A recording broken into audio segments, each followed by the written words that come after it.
저도 남자친구도 전문대만 나와서 저만 약간 규모가 있는 회사에 입사를 해서 일을 하고 있었어요. 남자친구는 아르바이트만 다녔습니다. 회사에 면접을 보러 갔지만 번번이 면접에서 불합격되고 쉽게 들어가지 못하더군요. 남자친구는 외동이라 그런지 집에서 혼자 사랑을 많이 받아서 애교도 많고 힘든 일은 해보고 살지 않았어요. 집이 넉넉하게 잘 살고 있어서 따로 일을 하지 않아도 부모님께서 용돈도 많이 준다고 하던데 아르바이트를 시작한 건 돈을 벌기 위해서가 한 게 아니라 심심하기도 해서 다닌 거라고 하더라고요. 그리고 남자친구와 인연이 된 건 친구 소개로 만나서 친구로 지내다가 매번 자주 얼굴을 보다 보니 정이 들었다고 해야 하나요? 뭐 어쩌다 보니 사귀게 되었습니다. 그렇게 한 달인가 사귀었는데 자기 엄마를 소개해주겠다며 만나게 되었는데 첫날부터 남자친구의 엄마 반응이 떠오르네요. 저를 보자마자 입을 벌리고 다물지를 않았어요. 맞습니다. 제 모습을 보고 말입니다. 남자친구 엄마 참 경우 없는 사람이었고 말을 함부로 내지르는 사람이었습니다. 저를 보고 얼굴은 참 이쁘고 좋은데 몸이 왜 이렇게 크냐고 하시면서 아이쿠야 안 무거워? 라고 하시더라고요. 첫날부터 그렇게 말씀하시더니 연애 기간 동안 만나면 이런 식으로 비꼬는 말들을 시도 때도 없이 들었네요. 일단 제 외모는 결혼 전에는 통통한 편이었습니다. 신랑은 결혼 전에는 저와 사귀려고 그런 말을 했는지는 모르겠지만 그런 저를 귀엽다고 하면서 물고 빨고 했어요. 워낙 애정 표현을 자주 하고 누가 있든 없든 상관하지 않는 사람이라 부모님이 계셔도 애정 표현을 신경 쓰지 않았습니다. 그런 남자친구를 바라보시면서 예비 시어머니는 바보 같은 자식이라고 대놓고 말을 하고 눈이 삐었냐고까지 말을 했어요. 예비 시어머니는 통통한 제가 마음에 들지 않았던 겁니다. 만나기만 하면 살 많으면 결혼해서 애 안 들어선다고도 하고 살 좀 빼라고 노래를 불렀어요. 제가 제 몸에 비해 하체가 조금 큰 편이고 약간 외국 몸매라고 해야 할까요? 그리고 상체는 남들보다 풍만하고 조금 넘친다고 생각하시면 됩니다. 그런 저를 남자친구는 너무 좋아했어요. 저한테 안기면 포근하다는 등 더한 표현이 있지만 수위 조절을 위해서 여기서 써야 할지 몰라 일단 생략할게요. 그 정도로 저는 풍만한 몸매였습니다. 하지만 이 경우 없는 예비 시어머니는 저한테 보기만 해도 무겁다는 등 저 몸을 지탱해주는 발목이 불쌍하다는 등 상처되는 막말을 하셨어요. 심지어 저한테 상체 쪽을 보시고는 사람이란 게 딱 적당한 게 좋은 거야. 이건 뭐 축구공 2개를 넣어둔 것도 아니고 하시면서 면전에 이런 식으로 기분 상하는 말을 하시는 겁니다. 솔직히 그 정도는 아닌데 워낙 시어머니 자신의 신체 부위에 열등감과 자격지심 때문이었는지 저를 볼 때 그렇게 보였나 봅니다. 저는 만날 때마다 이런 모욕적인 말을 듣기 싫어서 남자친구 엄마 만나는 걸 꺼려 했어요. 그런데 남자친구는 자기 부모님과 함께 밥 먹는 것을 좋아해서 할 수 없이 자주 보게 되었는데 시간이 갈수록 불편해서 저는 핑계를 대고 만나는 것을 피했습니다. 참 경우 없는 말들 때문에 손절해야겠다고 생각하고 이런 일로 헤어졌던 적도 있었지만 남자친구가 저한테 잘못한 게 아니어서 그런지 다시 또 만나게 되더군요. 그렇게 헤어짐을 반복하다가 길게도 연애를 했어요. 솔직히 중간에 결혼 얘기도 나왔지만 남자친구의 직업이 뚜렷하지 않고 어린 나이라 결혼에 대한 것은 솔직히 관심이 없었어요. 남자친구 엄마는 제 외모는 항상 지적을 했지만 아들과의 결혼 얘기는 끊임없이 말씀하셨어요. 철없을 때 결혼해야 잘 살고 애도 어린 나이에 낳아야 건강하다고, 그리고 남자친구의 능력은 걱정하지 말라고, 재산 다 저희한테 물려줄 테니 돈 걱정은 하지 말라고 했어요. 지금 생각해보니 철없는 아들놈 일찍 결혼시켜서 저한테 떠넘기려는 심보가 아니었나 생각되기도 하네요. 암튼 제가 돈을 밝히는 사람은 아니지만 돈 싫어하는 사람도 없잖아요. 사실 솔깃했습니다. 그런데 남자친구를 만나면 만날수록 예비 시어머니는 외모를 가지고 계속 지적을 하니까 스트레스가 장난이 아니었어요. 그래서 저도 내가 너무 뚱뚱한가 해서 다이어트도 해봤어요. 그런데 다른 사람들은 중요한 부분부터 빠진다고 하는데 저 같은 경우는 반대로 안 빠져도 되는 부분부터 빠지는 겁니다. 너무 스트레스였어요. 그렇게 다이어트를 했던 적도 있고 남자친구 부모님을 안 만나려고 해도 어쩔 수 없이 만나야 하는 경우가 생기면 오히려 더 외모 지적을 받았어요. 더 부각이 되어서 그런지 더 놀라셨어요. 아니 너는 살이 좀 빠진 것 같은데 어찌 위로는 하나도 안 빠진 것 같네. 더 관리해야겠다.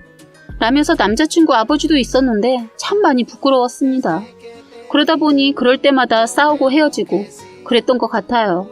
주변에서 저의 고민을 알고 있는 친구는 그냥 눈 딱 감고 결혼하면 재산 물려준다고 했으니까 그딴 말 신경 쓰지 말라고 하더군요. 말이 쉽지 잘 되지 않았어요. 너무 스트레스를 받기도 하고 이런 사람하고는 사귀면 안 되겠다 하고 카톡으로 이별 통보도 했었습니다.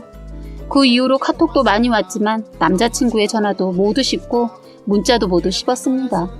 계속 연락이 오길래 전화번호까지 바꿔버렸습니다. 그리고 제가 살고 있는 집도 알고 있기 때문에 집에도 찾아와서 친구 집에서 생활을 하고 그 사람이 제가 알고 있던 모든 것들을 하나하나 정리하고 있었어요. 그렇게 한 1개월을 헤어져 있던 적이 있었는데 그래서 완전 우리 관계가 정리되었나 보다 하고 저도 마음을 정리하고 있었습니다.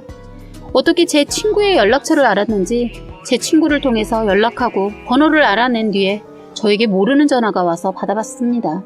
그건 바로 남친 어머니였습니다. 잘 지내지? 내가 그동안 미안하구나. 내가 잘 지내는 너희 사이를 이간질하고 결국에는 이렇게 헤어지게 만들었네. 내가 죽일 년이야. 하면서 다급하게 울먹이는 목소리로 전화가 왔어요. 냉정하게 그냥 끊어버리려고 했는데 그러지 못했네요. 잠깐 만나줄 수 있겠냐고 그러길래 이번에는 나가서 확실하게 정리를 해야겠다는 생각에 만남을 허락했습니다. 나중에 알게 된 사실은 제 친구에게 절대 내 전화번호를 알려주지 말라고 했는데 남친 엄마라는 사람이 지금 아들이 죽게 생겼다고 한 사람 살리는 셈 치고 알려달라고 애걸복걸해서 마지못해 알려줬다고 하더라고요. 그리고 제가 무엇 때문에 헤어짐을 반복하고 있었다는 것도 남자친구 엄마가 알았는지 사과를 하더군요. 그때는 제가 모두 정리됐다고 그리고 어머님 때문에 스트레스 받아서 만나지 않겠다고 했었습니다. 그랬더니 내가 미안하구나. 내가 네가 싫어서 그랬겠니? 내 딸 갖고 네가 날 보면 알겠지만 내 몸뚱아리가 이러니 내가 셈이 나서 너한테 막말을 짓거린 것 같다. 내가 사과하마. 그리고 다시는 너한테 그런 말 안 하고 이러나 저러나 간섭 안 할게. 약속하마. 그러니 나 때문에 이렇게 된 거 다시 한번 생각해 줄 수 있겠니? 라면서 이런 식으로 저에게 간청을 하더라고요. 저 솔직히 남자친구 엄마가 정말 싫었지만 남자친구는 싫지 않았던 건 사실이었기에 다시 생각해 본다고 했습니다. 그렇게 헤어진 뒤 다음날 남자친구에게 전화가 왔고 어찌저찌 하다 보니 다시 교제를 하게 되었습니다.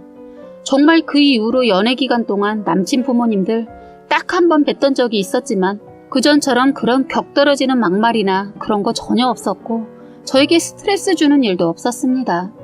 그리고 그 후에는 남자친구도 전보다 저에게 더 잘해줬고 남친은 결혼하자고 했지만 저는 자신이 없어서 난 자기 지금처럼 알바만 하는데 내 자신을 올인할 만큼 자기 믿을 수 없어. 제대로 된 직장부터 구하고 계속 잘 다니면 생각해 볼게. 라고 하면서 거절했어요. 결혼은 하고 싶었는지 직장에 들어간다고 정말 열심히 자격증 공부해서 자격증도 몇 개 따고 면접도 보고 하더니 그렇게 해서 정말 나름 괜찮은 회사에 합격하고 회사에 다니게 되었네요. 1년 정도 후에 남자친구는 저에게 다시 프로포즈를 하길래 꾸준하게 회사를 잘 다니고 있는 걸 보고 이제 정신 좀 차렸겠구나 생각하고 결혼을 허락하고 바로 결혼을 하게 되었습니다. 정말 결혼하고 나니 시부모님께서 돈이 많은 집이라 그런지 넉넉한 평수에 아파트도 장만해주고 재산도 주셨어요. 집을 제 명의로 해주시고 재산 명의도 아들 못 믿겠다고 제 것으로 해주셨어요. 저는 그동안 시어머니께 여러모로 당했던 모든 것이 한순간에 다 용서가 되더군요. 참 사람이 간사하구나 싶었습니다.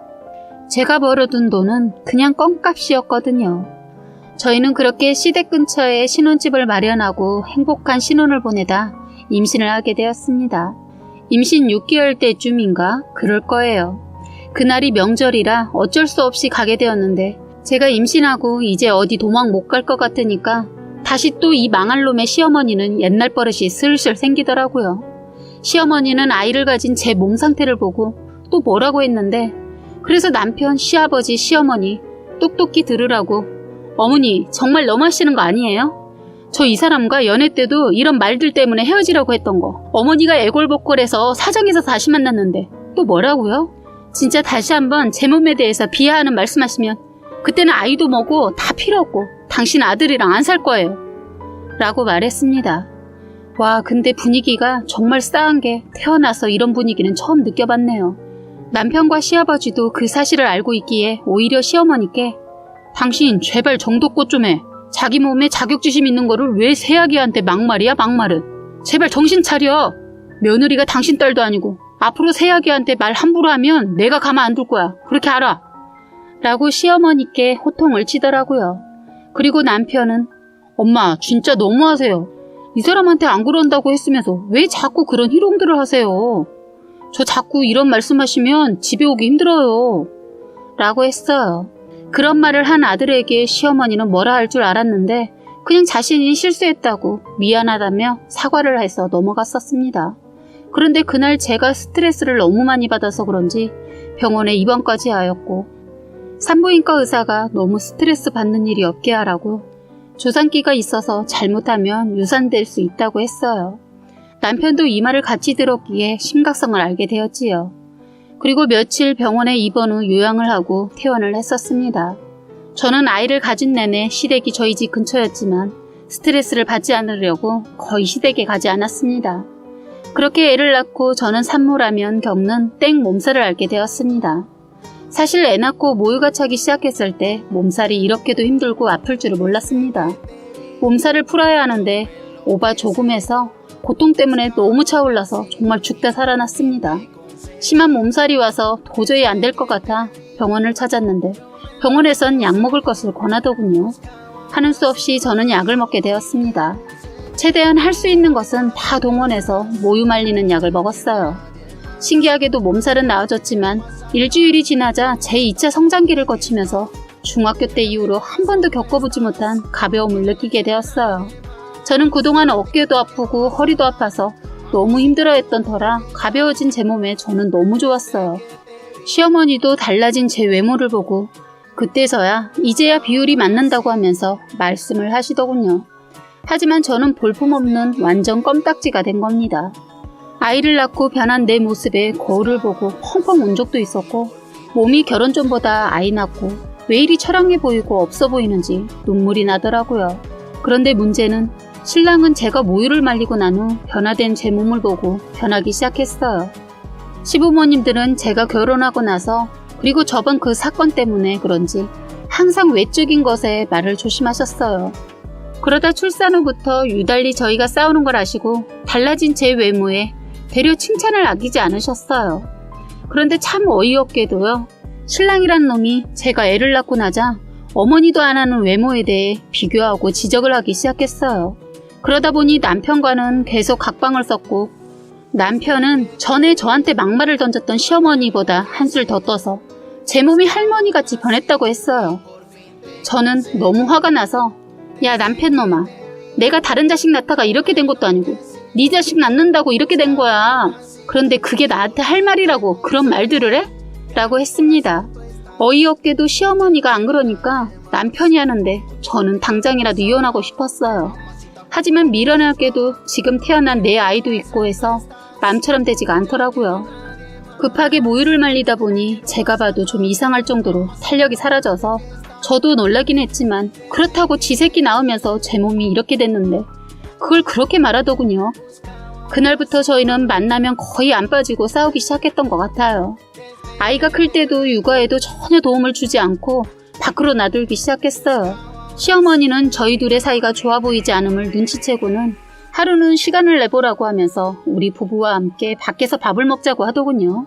아이를 시아버지한테 맡기고 셋이서 밥을 먹으러 가는데 참 어이없고 기가 막힌 말을 들었네요. 신랑이란 놈은 밖에 지나가는 남녀를 보더니 옛날에 제 체형과 같은 여자들만을 뚫어져라 훑어보더니 저 남자 좋겠다 하는 겁니다. 속에 있던 말이 그냥 나와버린 거예요.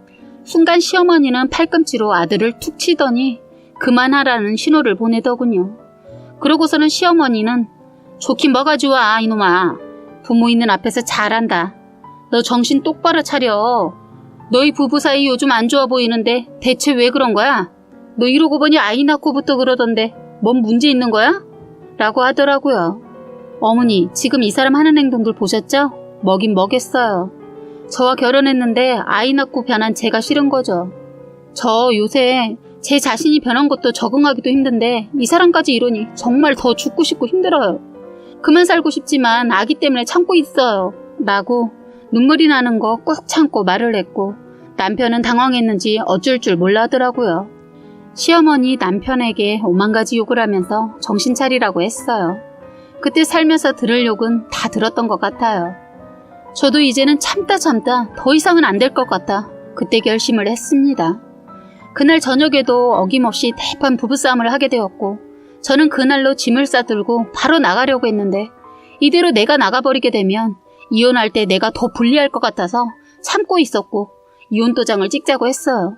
하지만 내가 누구 좋으라고 이혼을 하냐고 남편은 절대 못 해준다고 하더라고요.